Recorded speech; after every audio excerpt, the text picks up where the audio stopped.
هموطنان و همزبانان، آرزو میکنم در هر کجای از این کره خاکی که زندگی میکنید شاد و سلامت باشید. کره زمین که سکونتگاه ما انسان است با بحرانهای مختلف، با بحران جنگ، با بحران اختلافات میان ادیان و با بحران محیط زیست و نظیر آن مواجه است که شاد و سالم بودن و سالم زیست کردن هم چندان کار آسانی نیست. اما دین و سیاست و محیط زیست مورد بحث امروز در این ویدیو ما نیست. در این ویدیو کوتاه با شما مسئله pH در خون توضیح بدم. در آلمانی pH میگن، در زبان انگلیسی pH در خون. من باور دارم که این مسئله برای بسیاری از شنونده ها یک مسئله جدید است، اما فهمیدن از او برای سلامتی بدن ما بسیار بسیار مهم و حیاتی است. پس pH در خون چی است؟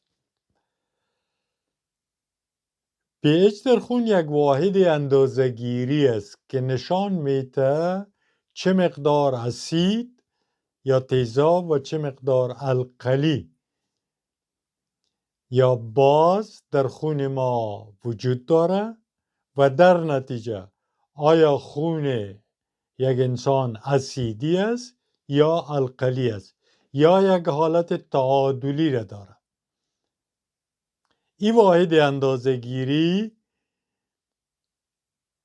از 0 تا 14 را، ارزش‌های از 0 تا 14 را نشان میده.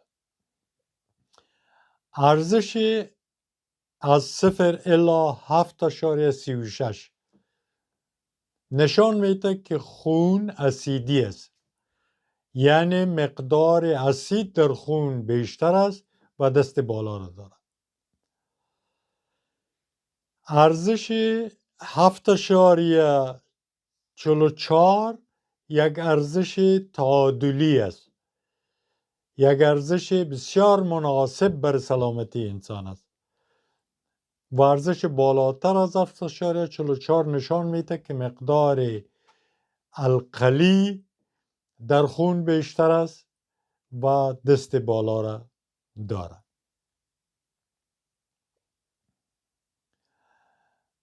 حالی سوال میشه که وقتی که اسید یا القلی در خون بیشتر باشه و حالت تعادلی 7.44 بر هم بخوره، ما انسان ها با کدام امراض مواجه میشیم؟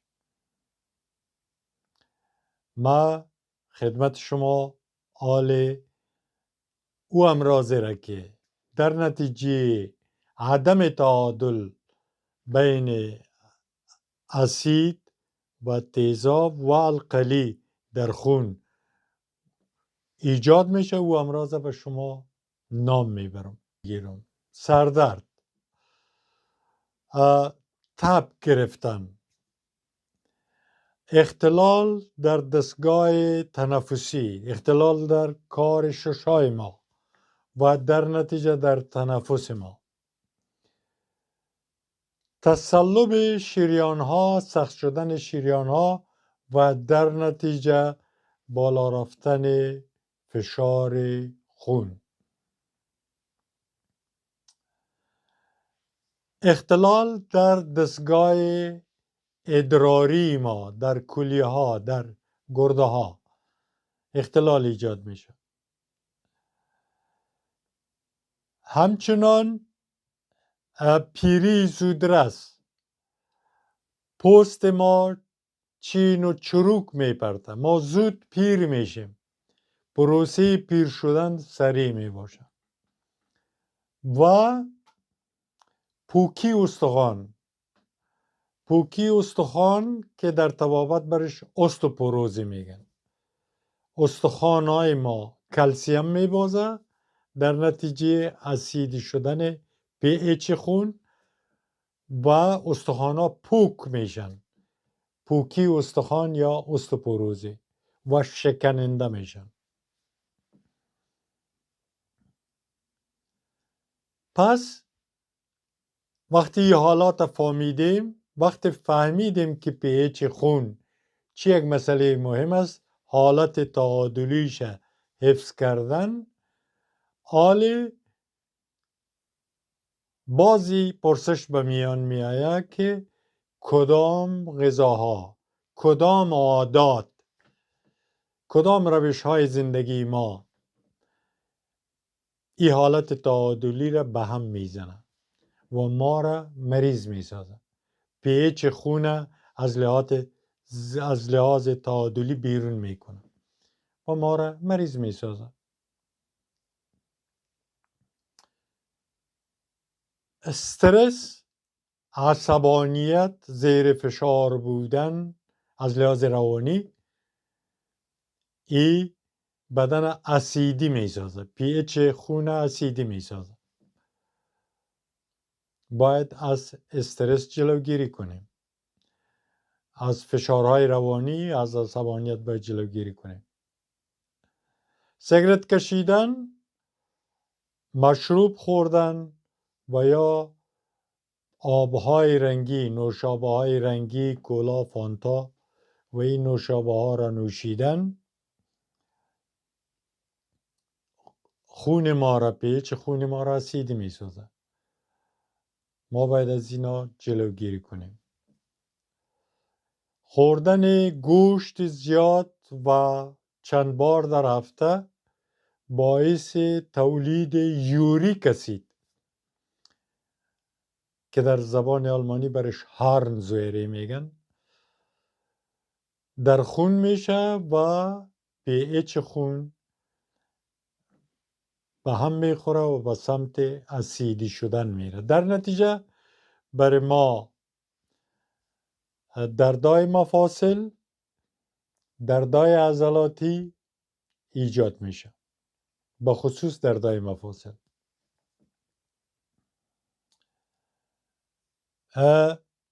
همچنان وقتی که ما سپورت نمی کنیم، حرکت نمی داشته باشیم،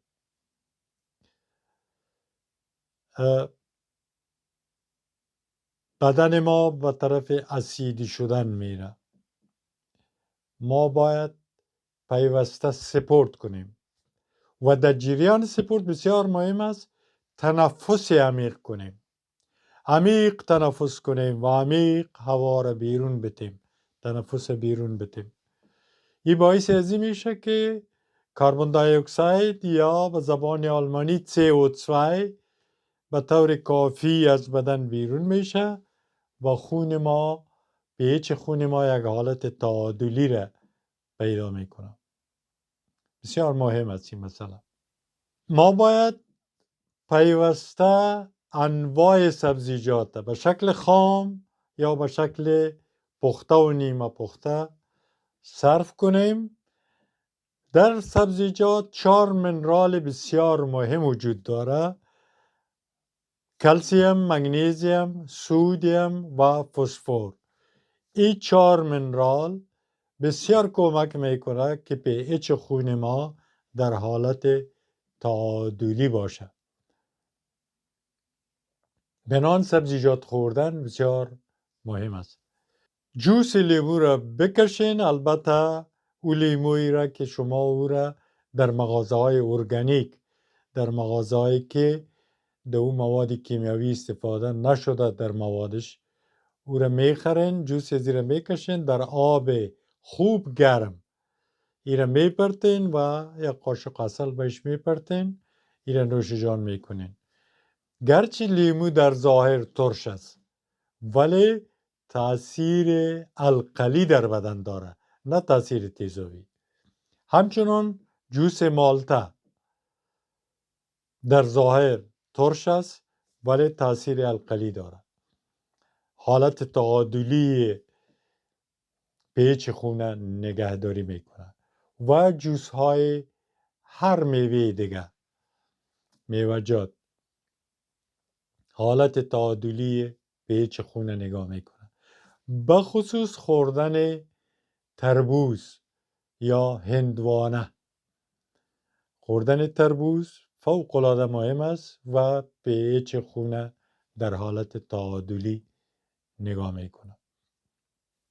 شیر گاو مصرف نکنین. شیر گاو حاوی بهترین کلسیم و بهترین چربی هاست، ولی شیر گاو در سیستم هاضمه ما انسان ها هیچ جای برای هضم نداره. مولکول های شیر گاو 300 مرتبه دبلتر و سختتر است نسبت به شیر مادر ما. سیستم هاضمه ما انسان ها برای هضم شیر مادر عیار شده، نه شیر گاو. او را ما هضم نمیتونیم. بنان وقت ما شیر گاو مصرف میکنیم، پیچ خون ما شدیداً به طرف پایین، به طرف تیزابی شدن، به طرف اسیدی شدن میره. در نتیجه استخوان‌های ما کلسیم میبازه. چرا که در این صورت مغز ما به جگر ما امر میکنه که کلسیم از استخوان‌ها و از دندان‌های ما بگیره و حالت تیزابی بدن رفع کنه، مبارزه کنه بهش تا یک حالت تعادلی، تا یک پیچ تعادلی پس به وجود بیاد. پس با خوردن شیر گاو ما نه تنها کلسیم شیر گاو نمیگیریم، بلکه کلسیم میبازیم. دانشمند امریکایی نورمن واکر 100 سال پیش در این زمینه بهترین تحقیقات عرضه کرده و همچنان دانشمندهای دیگه. به این خاطر شیر گاو بدن تیزابی میسازه. از خوردنش کوشش کنه جلوگیری کنین، به عوض از شیر بز که هضمش ممکن است برای ما انسان ها. مولکول های ساختمان مولکولیش به ساختمان مولکولی شیر مادر ما فوق العاده نزدیک است، او را مصرف کنیم. یا شیر سویا و شیرهایی که امروز مروج است.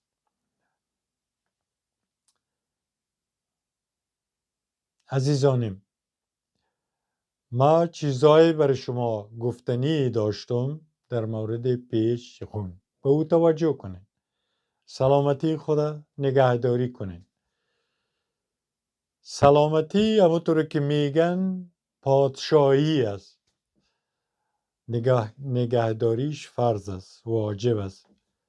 سلامتی از آسمان نمیفته. ما خود برای حفظ و نگهداریش باید کار کنیم. باید زحمت بکشیم. همچنان همون گپ همیشگی را فراموش نکنین و به انسانهای مستضعف، محتاج، به انسانهایی که محتاج کمک شما هستند کمک برسانین. به هر اندازه که برای شما ممکن است به انسانهای محتاج کمک کنین. لطف کنین این ویدیو را سابسکرایب کنین، او را به دوستایتان بفرستین، علامت زنگوله را بزنین تا ما بتانم باز هم در خدمت شما باشم با ویدیوهای خوبتر و بیشتر برای سلامتی شما برای شما تهیه کنم. از توجهتان تشکر.